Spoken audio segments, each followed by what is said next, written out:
서간도의 바람소리. 서간도의 바람소리는 상해 임시정부의 초대 국무령 이상룡의 독립운동 역사를 다룬 실경 역사극으로 안동 태사묘 공원에서 8월 한 달 동안 공연하고 있습니다. 목숨은 잃어도 무릎 꿇어 종이 될 수 없다는 석주 이상룡 선생의 독립의지는 칼날 같은 눈보라 추위에 남의 땅 만주벌판에서 100만 동포들의 삶의 터전을 만들었고 신흥 무관학교를 세워 수천 명의 독립군을 길러내었습니다.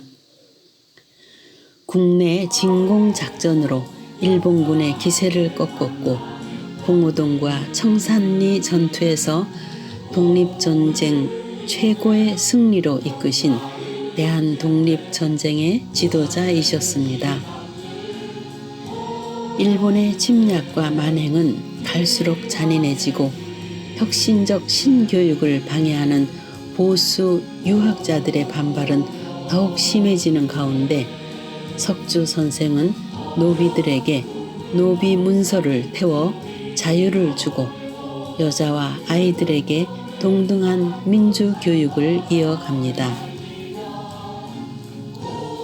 만주벌판에서 얼어 죽을 각오, 타국 땅에서 굶어 죽을 각오, 산적, 마적단에게 맞아 죽을 각오, 이 세 가지 각오를 다짐하면서 현재 겪는 고통은 대한민국의 미래 100년의 역사로 이어진다는 격려의 말씀으로 민중을 이끌어 갑니다. 석주 선생은 길림성 성주 포기경을 만나서 우리 동포에게 중국 국적을 줄 것, 황무지를 개간하여 농사를 짓게 해주고 민족 교육을 할 수 있게 해주고 자치 조직을 인정하고 군사훈련을 할 수 있게 해줄 것 등 5개의 항목을 요구하는데 이 길림성 성주는 조선인 이상룡의 당당한 기품에 존경을 표하며 이를 허락해 줍니다. 일본군의 눈을 피하려고 신흥강습소라는 단순 교육기관인 것처럼 명칭을 붙이고 길림장, 백서농장 등 농장을 설립하여 낮에는 농사를 짓고 틈틈이 군사훈련을 시켜 독립군을 양성합니다. 상해 임시정부 내무총장 안창호가 편지를 보내와 석주 선생이 이끄는 만주 지역의 독립운동단체가 임시정부의 하부기관인 설어군정소로 활동해달라는 요청이 있자 석주와 함께하던 동지들은 심하게 반발합니다.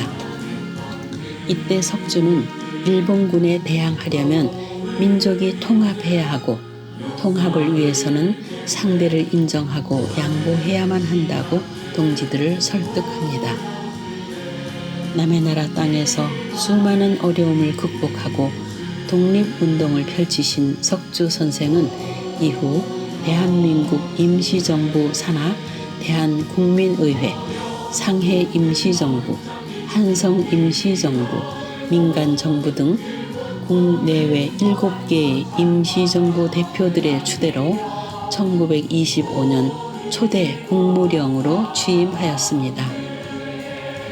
이후 1932년 6월 초대 국무령 이상룡은 독립되지 않은 조선 땅에 자신의 뼈를 묻지 말 것을 유언하고 눈을 감습니다. 세상의 부귀영화 다 버리고 오직 나라를 되찾겠다는 일념으로 목숨 바치신 석주 이상룡 선생과 독립유공자들의 숭고한 희생에 삼가 고개 숙이며 큰 절을 올려드립니다. 목숨을 바치신 중국 선열들에 대하여 공명